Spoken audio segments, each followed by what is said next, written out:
ಬಿಜೆಪಿಯಿಂದ ಉಚ್ಚಾಟನೆಯಾಗಿರುವ ಶಾಸಕ ಯತ್ನಾಳ್ ಹೊಸ ಪಕ್ಷವನ್ನ ಕಟ್ಟಿಯೇ ತೀರ್ತೀನಿ ಅಂತ ಹೇಳಿ ಶಪಥವನ್ನ ಮಾಡಿದ್ದಾರೆ. ಇದೇ ವಿಚಾರಕ್ಕೆ ಸಂಬಂಧಪಟ್ಟಂತೆ ಒಬ್ಬರಾದ್ಮೇಲೆ ಒಬ್ರು ಮಾತನಾಡ್ತಾ ಇದ್ದಾರೆ. ಯತ್ನಾಳ್ ವಿರುದ್ಧ ಮಾಜಿ ಶಾಸಕ ನಡಹಳ್ಳಿ ಕಿಡಿಕಾರಿರುವಂತಹದ್ದು. ಗ್ರೌಂಡ್ನಲ್ಲಿ ಅದು ಹುಲಿಯಲ್ಲ ಇಲಿ ಅಂತ ಹೇಳಿ ವ್ಯಂಗ್ಯವಾಡಿದ್ದಾರೆ. ಶಿಶುಪಾಲ ಶ್ರೀಕೃಷ್ಣನನ್ನ ಚುಚ್ಚಿ ಮಾತನಾಡಿದ. ಶಿಶುಪಾಲ ಅಂತ್ಯ ಹೇಗಾಯ್ತು ಗೊತ್ತಲ್ವಾ? ಕಲಿಯುಗದ ಶಿಶುಪಾಲ ಯತ್ನಾಳ್ ಅಂತ ಹೇಳಿ ನಡಹಳ್ಳಿ ವ್ಯಾಖ್ಯಾನವನ್ನ ಮಾಡಿದ್ದಾರೆ.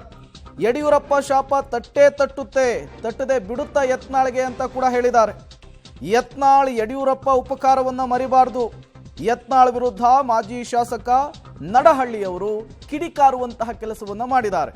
ಹೊಸ ಪಕ್ಷ ಸ್ಥಾಪನೆಯ ವಿಚಾರಕ್ಕೆ ವ್ಯಂಗ್ಯವಾಡಿದ್ದಾರೆ.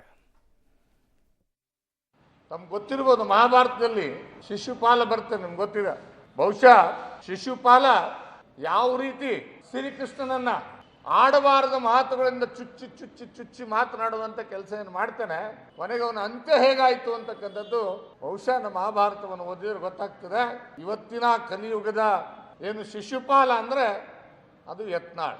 ಅದಕ್ಕೆ ಹೇಗೆ ಶಿಶುಪಾಲನಿಗೆ ಶಿಕ್ಷೆ ಆಯಿತೋ ಅದೇ ರೀತಿಯಾದಂಥ ಶಿಕ್ಷೆ ಈ ರಾಜ್ಯದ ಜನ ಬಸವನಗೌಡ ಯತ್ನಾಳಕ್ಕೆ ಕೊಡ್ತಾರೆ ಅಂತಕ್ಕಂಥದ್ದು ಈ ಸಂದರ್ಭದಲ್ಲಿ ಹೇಳಲಿಕ್ಕೆ ಬಯಸ್ತೇನೆ. ಮತ್ತು 2008ರಲ್ಲಿ ನನ್ನ ವಿರುದ್ಧನೇ ಚುನಾವಣೆಗೆ ನಾನೇ ಅವ್ರ ವಿರುದ್ಧ ನಿಂತಿದ್ದೆ.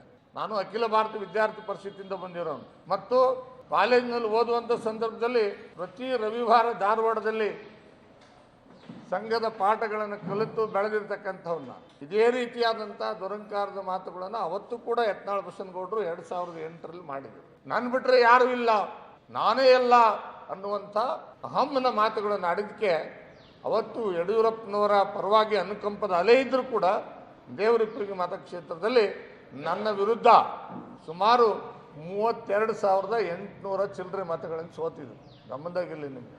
2000 ಇದು ಮಾಜಿ ಶಾಸಕ ನಡಹಳ್ಳಿ ಅವರ ಸ್ಟೇಟ್ಮೆಂಟು. ಸಹಜ, ಇಷ್ಟು ದಿನ ಬಿಜೆಪಿಯಲ್ಲಿದ್ದಾಗ ಬಹಳಷ್ಟು ಜನ ಅವ್ರ ಬಗ್ಗೆ ಮಾತನಾಡೋದಕ್ಕೆ ಹಿಂದು ಮುಂದೆ ನೋಡ್ತಾ ಇದ್ರು. ಈಗ ಉಚ್ಚಾಟನೆ ಆಗಿರೋದ್ರಿಂದ ವಾಗ್ದಾಳಿಯನ್ನು ನಡೆಸ್ತಾ ಇದ್ದಾರೆ.